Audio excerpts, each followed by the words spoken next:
शिवसेना आमदार संजय गायकवाड पुन्हा वादाच्या भोवऱ्यात। निकृष्ट जेवणाच्या मुद्द्यावरून मुंबईचे आमदार निवासातील कर्मचाऱ्याला बेदम मारहाण।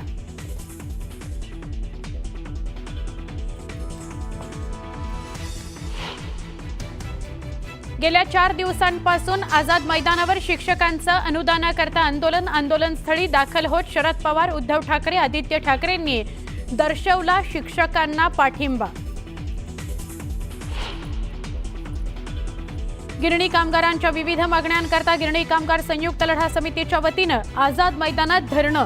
उद्धव ठाकरे, बाळा नांदगावकर, पृथ्वीराज चव्हाण सहभागी। नागपूर जिल्ह्यामध्ये अतिमुसळधार पावसाची शक्यता। शहराच्या अनेक भागात साचलं पाणी। घरांमध्ये अडकलेल्या नागरिकांचं बोटीच्या माध्यमातून रेस्क्यू सुरू। जिल्हाधिकाऱ्यांनी शाळांना दिली सुटी।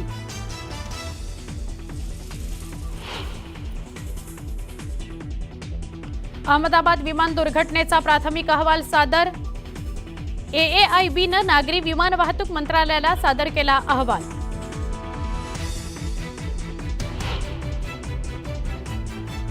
गुजरातमध्ये वडोदरा ते आणंदला जोडणाऱ्या नदीवर पुलाचा काही भाग कोसळला। 4 ते 5 वाहनं नदीत पडल्याची भीती। 2 जणांचा मृत्यू।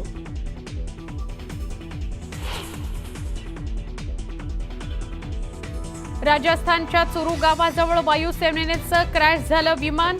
चुरूच्या रतनगडमधील विमान दुर्घटनेत पायलटचा मृत्यू।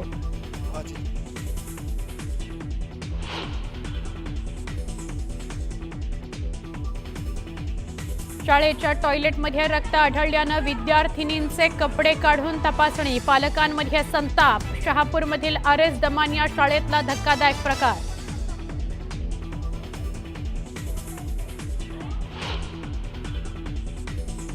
जम्मू काश्मीरपासून राजस्थानपर्यंत मुसळधार पाऊस। अनंतनाग आणि पिथोरागड या ठिकाणी ढगफुटी सदृश्य पाऊस।